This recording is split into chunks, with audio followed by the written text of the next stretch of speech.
بسم اللہ الرحمن الرحیم۔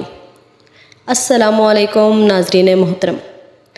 حضرت آدم علیہ السلام اور حضرت اماں حوا علیہ السلام اس دنیا میں آنے والے سب سے پہلے انسان ہیں۔ حضرت آدم علیہ السلام کو اللہ تعالیٰ نے زمین پر سب سے پہلے بھیجا۔ محترم ناظرین، حضرت حوا علیہ السلام حضرت آدم علیہ السلام سے تقریباً 40 مرتبہ حاملہ ہوئیں۔ ہر مرتبہ جڑواں بچے پیدا ہوتے تھے، ایک لڑکا اور ایک لڑکی، سوائے حضرت شیس علیہ السلام کے، کیونکہ وہ اکیلے ہی پیدا ہوئے تھے۔ ان کے ساتھ کوئی جڑواں بچی پیدا نہیں ہوئی تھی، کیونکہ اللہ تعالیٰ نے حضرت آدم علیہ السلام سے نور محمدی کو حضرت شیس علیہ السلام میں منتقل کیا تھا۔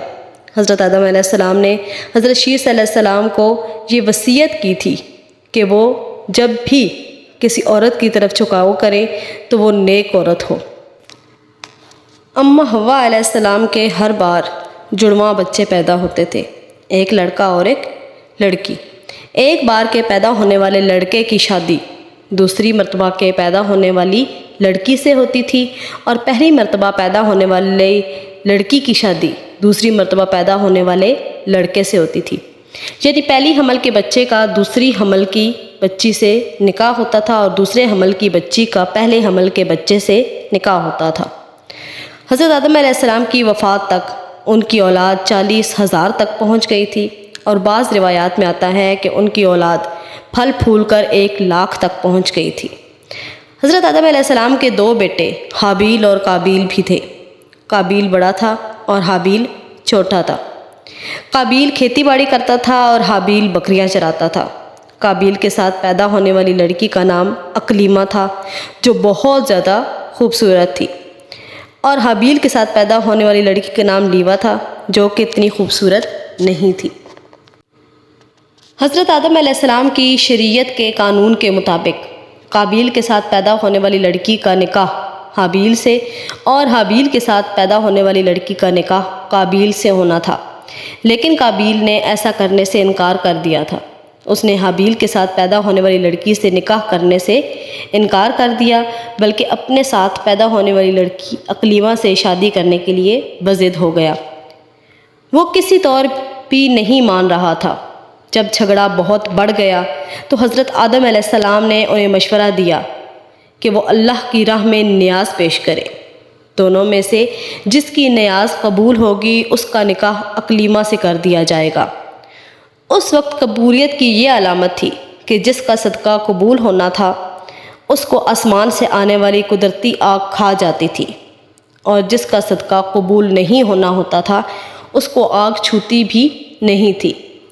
وہ دونوں مان گئے، اور دونوں نے یہ کہہ کر نیاز رکھی کہ جو اکلیمہ کا زیادہ حقدار ہے اس کی نیاز قبول ہو جائے۔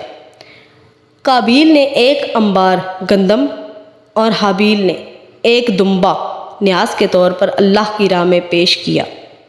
حابیل کی نیاز قبول ہو گئی، اور قدرتی طور پر آنے والی آسمانی آگ نے اسے کھا لیا، اور قابیل کی قربانی کو آگ نے چھوا تک نہیں۔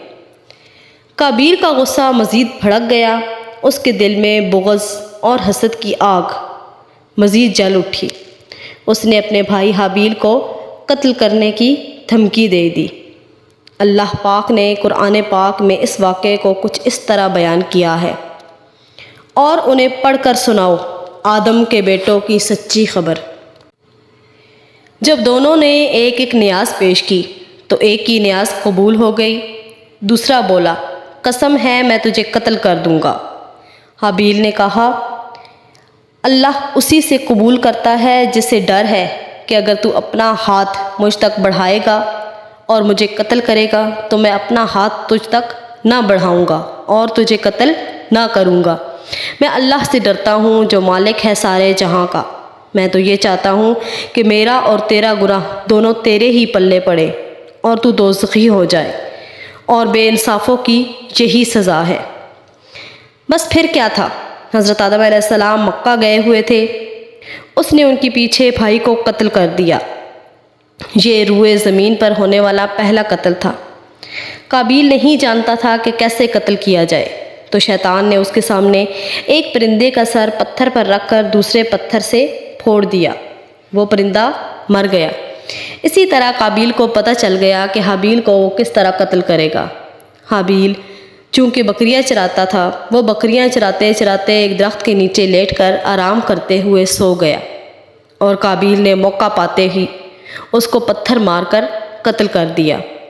اس وقت حابیل کی عمر تقریباً 20 سال تھی۔ یہ زمین پر ہونے والا پہلا انسانی قتل تھا۔ اب جب قابیل حابیل کو قتل کر چکا تو اس کو یہ پریشانی لاحق ہو گئی کہ اس کی لاش کا کیا کرے گا۔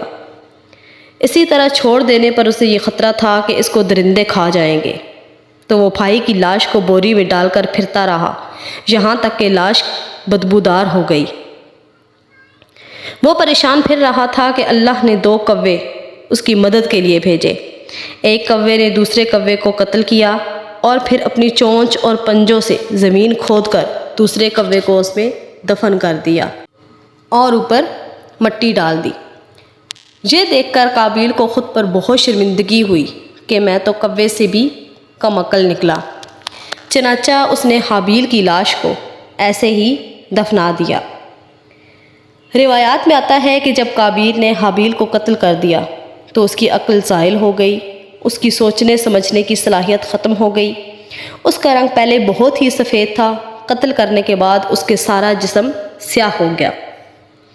اس نے جس مقصد کے لیے یہ سب کچھ کیا تھا وہ مقصد بھی پورا نہ ہوا، کیونکہ اس کے ماں باپ اور بہن بھائی سب اس سے ناراض ہو گئے تھے۔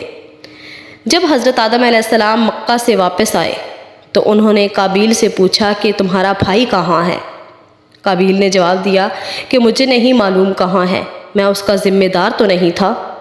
حضرت آدم علیہ السلام نے کہا کہ میں جانتا ہوں تو نے اس کو قتل کر دیا ہے، اس لیے یہ تیرا جسم سیاہ ہو گیا ہے۔ حضرت آدم علیہ السلام بیٹے کے قتل پر اتنے غمزدہ تھے کہ 1 سال تک نہیں مسکرائے۔ پھر اللہ پاک نے انہیں بشارت دی کہ انہیں ایک اور بیٹا عطا کیا جائے گا۔